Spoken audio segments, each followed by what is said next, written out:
As of a couple of months ago, we have spent $7 trillion in the Middle East. $7 trillion. What a mistake. But it is what it is. This is what I took over. And we're trying to build roads and bridges and fix bridges that are falling down. And we have a hard time getting the money. It's crazy. But think of that. As of a couple of months ago, $7 trillion in the Middle East. And the Middle East is far worse now than it was 17 years ago when they went in.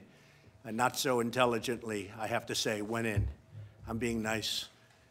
So it's a very sad thing. The budget was recently passed, and the reason it was passed is because of our military.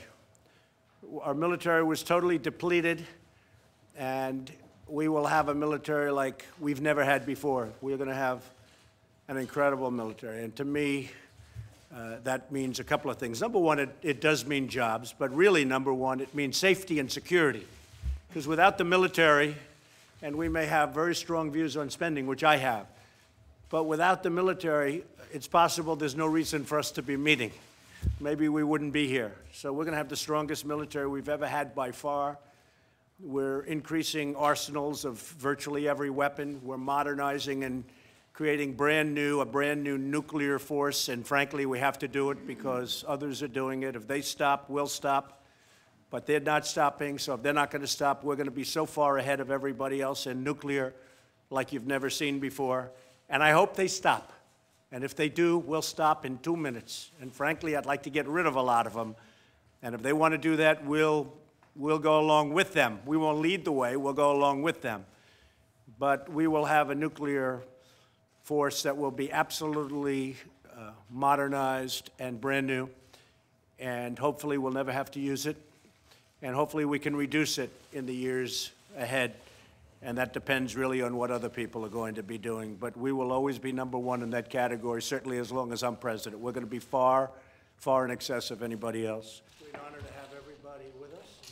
We're here today to discuss the critical need to rebuild America's crumbling infrastructure. And one understands, and the people in this room really understand better than most, probably, hopefully better than anybody, that the problem the states have and local leaders have with funding the infrastructure is horrendous.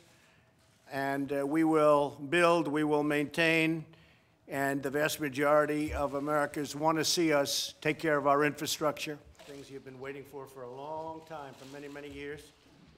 And now let's see how badly you want it. One of the things that was very important to me with respect to the budget was DACA. I did not want DACA in the budget.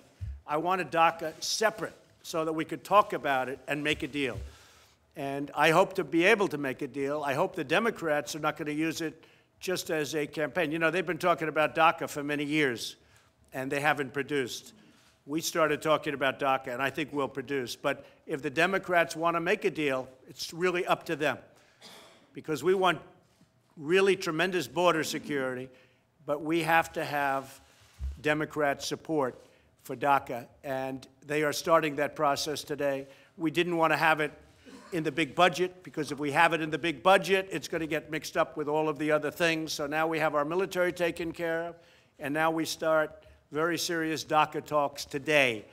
And we are, I can tell you, speaking for the Republican Party, we would love to do DACA. We would love to get it done. We want border security and the other elements that you know about, chain migration you know about, the visa lottery you know about. But we think there's a good chance of getting DACA done if the Democrats are serious and they actually want to do it. Here, as I mentioned to many of the folks assembled here today, for the first time ever,